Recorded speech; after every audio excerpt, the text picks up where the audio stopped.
Hello, my dear students. My name is Udit Misra and welcome you all to English Solutions. आज जो हम chapter start करने वाले हैं उसका नाम है Nelson Mandela long walk to freedom.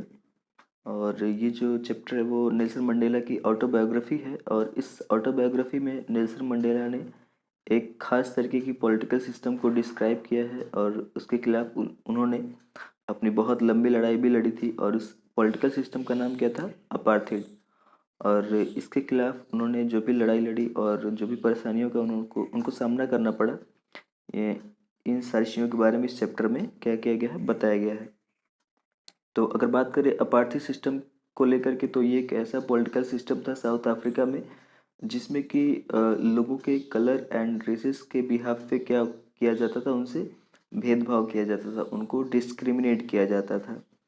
और जैसा कि इस सिस्टम में वाइट पीपल होते थे, वो ब्लैक के साथ बहुत ज़्यादा क्या करते थे, डिस्क्रिमिनेशन करते थे। यहाँ तक कि जिस बस में या जिस पब्लिक ट्रांसपोर्ट में वाइट पीपल और ब्लैक पीपल चलते थे, तो ब्लैक के लिए सीट अलग होता था, वाइट के लिए सीट अलग होता था। और वाइट की सीट पे ब्लैक कभी क्या करते थे, बैठ नहीं सकते थे। और उनके लिए, ब्लैक के लिए उनकी कॉलोनी अलग होती थी, उनका जो स्कूल्स होता था वो बिल्कुल क्या होता था, अलग होता था। और इसके खिलाफ जो नेल्सन मंडेला ने एक बहुत लंबी लड़ाई लड़ी और अंत में उन्होंने जीत भी हासिल की। तो आइए एंजॉय करते इस चैप्टर को, देखते हैं कैसे उन्होंने आखिर विक्ट्री हासिल की। तो यहाँ पे एक न्यूज़पेपर पे कुछ छपा हुआ था, वो देख लेते हैं। Nelson Mandela has become South Africa's first black president after more than 3 centuries of white rule. और लगभग 300 साल वाइट रूल के बाद आज नेल्सन मंडेला क्या बन चुके हैं? साउथ अफ्रीका के पहले ब्लैक प्रेसिडेंट बन चुके हैं। Mister Mandela's African National Congress party won 252 of the 400 seats. और मिस्टर मंडेला की जो National African National Congress party है वो 400 में से 252 सीटों पे जीत हासिल कर चुकी है। In the first democratic election, और उस पहले डेमोक्रेटिक इलेक्शन में of south Africa history, south Africa के इतिहास में पहली बार ऐसा हुआ था। The inauguration ceremony took place in the union buildings amphitheatre in Pretoria today. और ये जो इनॉग्रेशन सेरेमनी था वो कहाँ ऑर्गेनाइज किया गया था? यूनियन बिल्डिंग में ऑर्गेनाइज किया गया था, जो कि उसमें एम्फीथिएटर था। और वो ये कहाँ था? प्रिटोरिया नाम के एक शहर में था। Attended by politicians and dignitaries from more than 140 countries around the world. और उस इनॉग्रेशन सेरेमनी में 140 देश से भी ज़्यादा के लोग क्या हुए थे, शामिल हुए थे। Never never again will this beautiful land experience the oppression of one by another, sad Nelson Mandela in his address. और जब नेल्सन मंडेला क्या करते हैं, ड्रेस करते हैं, तो अपने ड्रेस में क्या वो कहते हैं कि अब कभी भी दोबारा ये जो ब्यूटीफुल लैंड है इस पे ऐसा नहीं होगा कि अपने ही लोग अपने लोगों के ऊपर क्या करें, ऑपरेशन करें, यानी कि अपने ही लोग अपने लोगों को क्या करें, मिसट्रीट करें। ऐसा फिर कभी दोबारा इस ब्यूटीफुल लैंड पे नहीं होगा। Jubilant scenes on the streets of Pretoria followed the ceremony with blacks, whites and colored celebrating together। और जो ये शानदार जो नज़ारा था प्रिटोरिया की सड़कों पर, जहाँ पे कि इस सेरेमनी को सेलिब्रेट करने के लिए हर एक कलर के जो लोग थे, ब्लैक पीपल थे, वाइट पीपल थे, और भी बहुत सारे लोग उसको एक साथ क्या कर रहे थे, सेलिब्रेट कर रहे थे। More than 100,000 South African men, women, and children of all races sang and danced with joy। और 1 लाख से भी ज़्यादा जो साउथ अफ्रीका के जो लोग थे, मेन थे, वुमेन थे, या जो बच्चे थे, हर एक कलर के जो बच्चे थे, वाइट थे उसमें, कुछ ब्लैक थे, अलग अलग सारे लोग एक साथ क्या कर रहे थे, जॉय कर रहे थे और एकदम डांस कर रहे थे, गाना गा रहे थे। It was 10th May, dawn bright and clear. For the past few days, I had been pleasantly besieged by dignitaries and world leaders who were coming to pay their respect before the inauguration। और यहाँ पे कहते हैं कि 10th May का दिन था, एकदम बढ़िया bright and clear.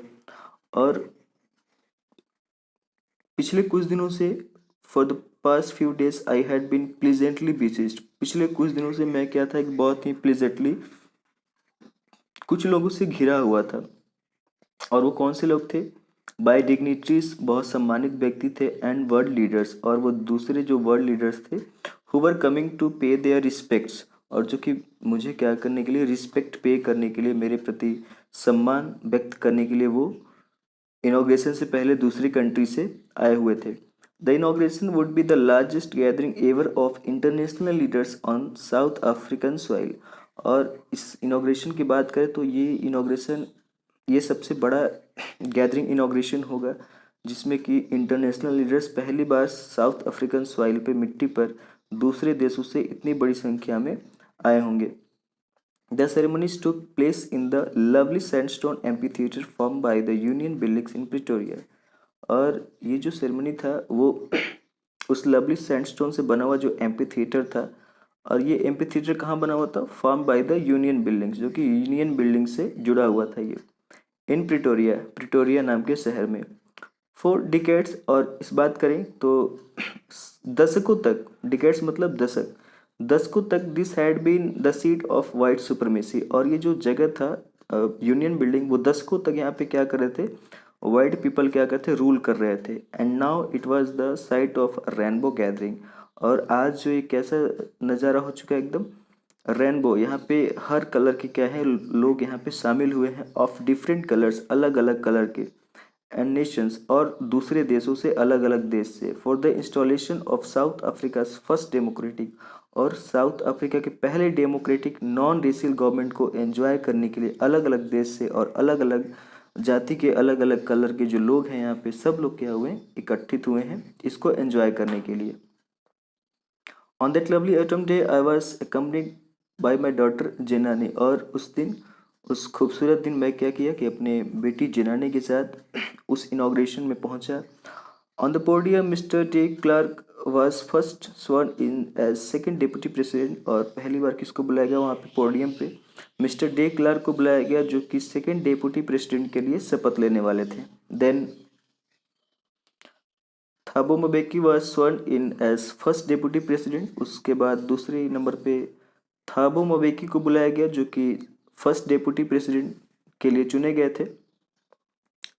When it was my turn, उसके बाद फिर क्या हुआ? फाइनली मेरा टर्न आया। I pledged to obey and uphold the constitution and to devote myself to the well-being of the republic and its people। उसके बाद मैंने प्रतिज्ञा की, I pledged to obey, कि मैं संविधान को क्या करूँगा? मानूंगा, and uphold the constitution, और उसको हमेशा इसका सम्मान करूँगा, इसको लेके चलूँगा। And to devote myself, और मैं अपना जो जीवन है, मेरा जो जीवन है उसको मैं निछावर कर दूंगा, to the well being of the republic and its people. यहाँ की जो रिपब्लिक है, यहाँ की जो लोग हैं जिन्होंने मुझे चुना है, इनके लिए मैं अपना पूरा का पूरा जीवन क्या कर दूंगा? निछावर कर दूंगा। To the assembled guest and the watching world I said, और जितने भी लोग वहाँ पे गेस्ट आए हुए थे अदर कंट्री से और अदर जो सोसाइटी से, दूसरे देशों से जो लोग आए थे, मैंने उनको एड्रेस करते हुए कहा, आई सेड, मैंने कहा, today all of us do by our presence here confer glory and hope to newborn liberty. आज हम सारे लोग यहाँ पे उपस्थित हुए हैं इस न्यू बॉर्न लिबर्टी को एंजॉय करने के लिए, उसको महसूस करने के लिए, out of the experience of an extra ordinary human disaster. जो कि हमने इस ग्लोरी को, इस न्यू बॉर्न लिबर्टी को एक बहुत ही एक्स्ट्रा ऑर्डिनरी ह्यूमन डिजास्टर के बाद हमने इसको पाया है। तो यहाँ पे ह्यूमन डिजास्टर का मतलब वो अपार्थिव सिस्टम था जिसमें कि ब्लैक पीपल के खिलाफ क्या होता था, वहाँ पे वाइट पीपल क्या करते थे? डिस्क्रिमिनेशन करते थे, उनसे भेदभाव होता था। तो ये ह्यूमन डिजास्टर के बाद कहते हैं कि हमने इस न्यू बॉर्न लिबर्टी को कहीं ना कहीं पाया है। That lasted too long must be born. उसके बाद, हालांकि इस डिजास्टर के बाद एक ऐसी सोसाइटी का जन्म होना चाहिए, must be born a society of which all humanity will be proud. एक ऐसी सोसाइटी का जन्म होना चाहिए जहाँ पे पूरी जो मानवता हो क्या हो? प्राउड महसूस हो, गर्व हो। We who are outlaws not so long ago, हम सारे लोग जो कि बहुत पहले नहीं, कानून की नज़रों में क्या थे? अपराधी थे। आउटलॉज यहाँ मतलब ऐसा हुआ कि अपराधी माना जाना। Have today been given the rare privilege to be host to the nations of the world on our own soil. और आज हम लोग को ये अधिकार मिल चुका है अपने ही राष्ट्र को, अपने देश को चलाने के लिए अपनी मिट्टी पर। We thank all of our distinguished international guest for having कम।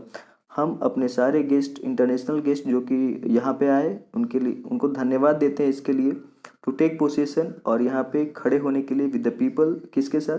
लोगों के साथ, ऑफ आवर कंट्री, हमारे देश के लोगों के साथ, ऑफ व्हाट इज, और जिसका कि मकसद क्या था, इंटेंशन क्या था, after all a common victory for justice, एक कॉमन विक्ट्री के लिए हम लोग यहाँ पे सारे लोग खड़े हुए थे। और ये कॉमन विक्ट्री किसके लिए थी? जस्टिस के लिए थी, न्याय के लिए थी, फॉर पीस, शांति के लिए थी, फॉर ह्यूमन डिग्निटी, और मानव के सम्मान के लिए थी।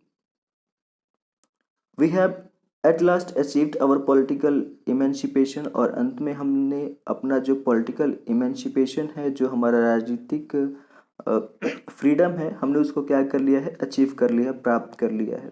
We place ourselves to liberate all our people from the continuing bondage of poverty, deprivation, suffering, gender and other discrimination. हालांकि हम ये भी प्रतिज्ञा करते हैं कि आगे भी हम अपने राष्ट्र के लोगों के लिए क्या करते हैं, अपनी जो लड़ाई है उसको कंटिन्यू रखेंगे, और उसको अपनी जो प्रॉब्लम्स है लोगों की, उनको सॉल्व करेंगे। जैसे कि प्रॉब्लम्स क्या हैं वहाँ पे?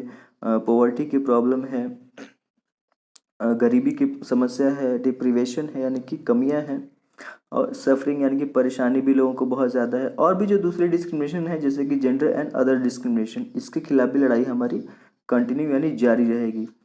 Never never and never again shall it be that this beautiful land will again experience the oppression of one by another, और ऐसा फिर कभी कभी कभी नहीं होगा कि अपने ही पृथ्वी पर, अपने ही धरती पर, अपने ही देश में, अपने ही लोगों को क्या करें, अपने ही लोग डिस्क्रिमिनेट करें, मिसट्रीट करें, और ऐसा ऑपरेशन फिर दोबारा इस देश में तो बिल्कुल कभी नहीं होगा।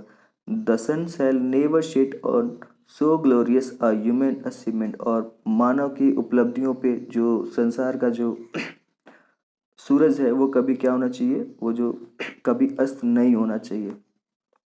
लेट फ्रीडम रेंट, स्वतंत्रता का क्या होना चाहिए?